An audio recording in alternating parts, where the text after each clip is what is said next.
പശ്ചിമേഷ്യയിൽ തുടരുന്ന സംഘർഷം അയവ് വരുത്താൻ ഏറ്റവും ശേഷിയുള്ള ഒരു രാജ്യമാണ് ഖത്തർ. ഒരേ സമയം ഇസ്രായേൽ ചാരസംഘടനയായ മൊസാദുമായും ഫലസ്തീൻ ചെറുത്തുനിൽപ്പ് പ്രസ്ഥാനമായ ഹമാസുമായും ബന്ധം സൂക്ഷിക്കുന്ന ഖത്തറിൻ്റെ നയതന്ത്ര നീക്കങ്ങൾ പലതവണ പ്രശംസിക്കപ്പെട്ടതാണ്. കഴിഞ്ഞ വർഷം ഒക്ടോബർ 7 ഗസയ്ക്ക് മേൽ ഇസ്രായേൽ തുടങ്ങിവെച്ച ആക്രമണത്തിനിടെ ആദ്യമുണ്ടായ വെടിനിർത്തൽ കരാർ നിലവിൽ വരാൻ ഇടയായതും ഈ ഖത്തറിൻ്റെ ഇടപാട് മൂലം തന്നെ. എന്നാൽ മധ്യസ്ഥ ചർച്ചകളിൽ നിന്ന് ഖത്തർ പിൻവാങ്ങുകയാണെന്നാണ് ഏറ്റവും പുതിയ വാർത്തകൾ നമ്മൾ കേട്ടത്. പശ്ചിമേഷ്യയിലെ വെടിനിർത്തൽ ചർച്ചകളിൽ നിന്ന് ഖത്തർ പിൻവാങ്ങിയതായി ആദ്യം റോയിട്ടേഴ്സ് ആണ് റിപ്പോർട്ട് ചെയ്തത്.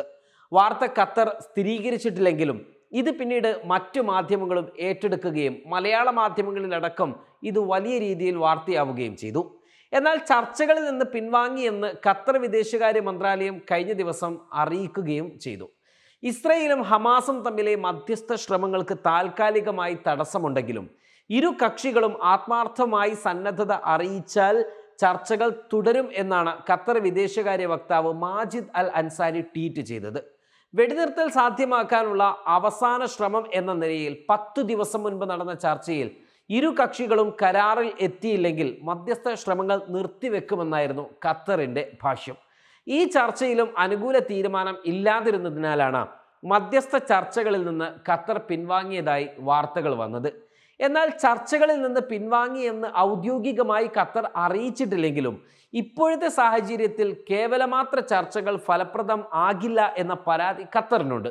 അതിനാൽ ഇരു കൂട്ടരും ഗൗരവത്തോടെ സമീപിക്കുകയാണെങ്കിൽ ഇനി ചർച്ചകൾ തുടർന്നാൽ മതി എന്ന കാര്യത്തിൽ ഖത്തർ ധാരണയിൽ എത്തിയെന്നത് വാസ്തവവുമാണ്. ചർച്ചയിൽ നിന്ന് ഖത്തർ പിൻവാങ്ങിയതായി വിവരം ലഭിച്ചിട്ടില്ല എന്ന് ഹമാസ് പ്രതിനിധികൾ സ്ഥിരീകരിക്കുകയും ചെയ്തിട്ടുണ്ട്. ഖത്തർ മധ്യസ്ഥ ചർച്ച തുടരണമെന്ന നിലപാട് ലോകരാജ്യങ്ങൾക്കെല്ലാം ഉണ്ട്. ഖത്തർ വെടിനിർത്തൽ ശ്രമങ്ങളുമായി മുന്നോട്ട് പോകണമെന്ന് അമേരിക്ക ഉൾപ്പെടെയുള്ള രാജ്യങ്ങളും ആവശ്യപ്പെട്ടിട്ടുമുണ്ട്. നേരത്തെ ഏപ്രിലിൽ ഹമാസ് ഓഫീസ് താൽക്കാലികമായി അടക്കുകയും പ്രതിനിധികളോട് തുർക്കിയിലേക്ക് പോകാനും നിർദ്ദേശം നൽകുകയും ചെയ്തിരുന്നു ഖത്തർ. ഏതാനും ദിവസം തുർക്കി കേന്ദ്രീകരിച്ച് ചർച്ചകൾ നടന്നെങ്കിലും യാതൊരു പുരോഗതിയും ഇവിടെ ഉണ്ടായില്ല.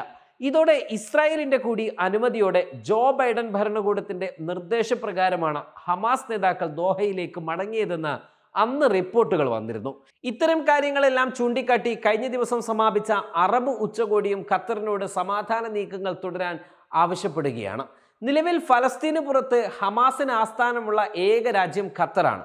ഹമാസ് രാഷ്ട്രീയകാര്യ ആസ്ഥാനവും ദോഹയിലാണ് സ്ഥിതി ചെയ്യുന്നത്. ദോഹയിലെ ഹമാസ് ഓഫീസ് അടച്ചുപൂട്ടാനും നേതാക്കളോട് രാജ്യം വിട്ടുപോകാൻ ഖത്തർ നിർദ്ദേശം നൽകിയതായും കഴിഞ്ഞ ദിവസങ്ങളിൽ വാർത്തകൾ വരികയുണ്ടായി. എന്നാൽ ഇതും ഖത്തർ സ്ഥിരീകരിച്ചിട്ടില്ല. ഹമാസുമായി ആശയവിനിമയത്തിനുള്ള ഏക കേന്ദ്രമായ ദോഹ ഓഫീസ് അടച്ചുപൂട്ടുന്നതിനോട് വിവിധ രാജ്യങ്ങൾക്കും യോജിപ്പില്ല. ഫലസ്തീൻ വിഷയത്തിലുള്ള പല സുപ്രധാന യോഗങ്ങൾക്കും ചർച്ചകൾക്കും സാക്ഷ്യം വഹിച്ച ഈ ഓഫീസ് അടച്ചുപൂട്ടാൻ നിർദ്ദേശം നൽകിയിട്ടൊന്നും ഇല്ല എന്നാണ് ഖത്തർ അറിയിച്ചത്. തങ്ങളോട് ഖത്തർ വിടാൻ നിർദ്ദേശം നൽകിയിട്ടില്ലെന്ന് ഹമാസും അറിയിച്ചിട്ടുണ്ട്.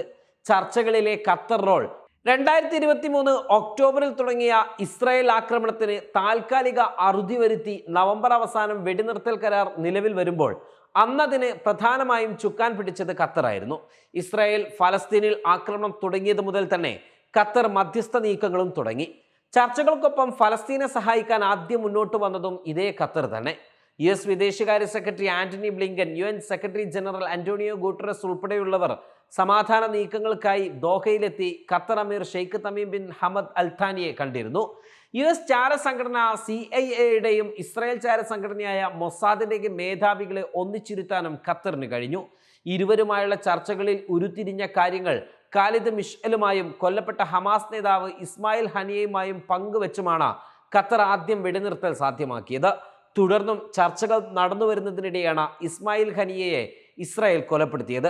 രാജ്യത്ത് അഭയം തേടിയ ഹമാസിന്റെ ഏറ്റവും മുതിർന്ന നേതാവും മധ്യസ്ഥ ചർച്ചകളിൽ സംഘടനയെ പ്രതിനിധീകരിക്കുകയും ചെയ്ത ഇസ്മായിൽ ഹനിയയെ ഇസ്രായേൽ കൊലപ്പെടുത്തിയതിൽ ഖത്തറിന് കടുത്ത അമർഷവും പ്രതിഷേധവുമുണ്ട്. വിഷയത്തിൽ കടുത്ത പ്രതികരണം നടത്തിയ രാജ്യവും ഖത്തർ തന്നെ. താലിബാൻ വിഷയത്തിലും US വേണ്ടി മധ്യസ്ഥ റോളിലെത്തിയതും ഇതേ ഖത്തർ തന്നെയായിരുന്നു. അന്ന് ഖത്തറിൻ്റെ ആ ഇടപെടൽ ചരിത്രം തന്നെ സൃഷ്ടിച്ചു. ആദ്യമായി അഫ്ഗാന് പുറത്ത് താലിബാന് ഓഫീസ് സൗകര്യങ്ങൾ അനുവദിച്ച രാജ്യവും ഖത്തർ തന്നെയാണ്. അഫ്ഗാൻ അധിനിവേശ കാലത്താണ് സൈനിക പിന്മാറ്റം അടക്കമുള്ള കാര്യങ്ങളിൽ താലിബാനും US തമ്മിലുള്ള ചർച്ചയ്ക്ക് ഖത്തർ ആതിഥ്യം വഹിച്ചത്. അന്ന് US-ന്റെയും താലിബാന്റെയും നേതാക്കളെ ഒരു മേശയ്ക്ക് ചുറ്റുമിരുത്താനും ഖത്തറിനായി. അടുത്തിടെ ഇന്ത്യയും താലിബാനും തമ്മിലുള്ള ചർച്ചകൾക്കും ഖത്തർ ആതിഥ്യമരുളിയിരുന്നു. ഇത്തരത്തിൽ ഒരു കുഞ്ഞൻ രാജ്യം ലോകത്തിന് നടുവിൽ സമാധാനത്തിന്റെ ദൂതുമായി വളർന്നു വരികയാണ്. Waytonikah.com, the exclusive Muslim matrimonial site.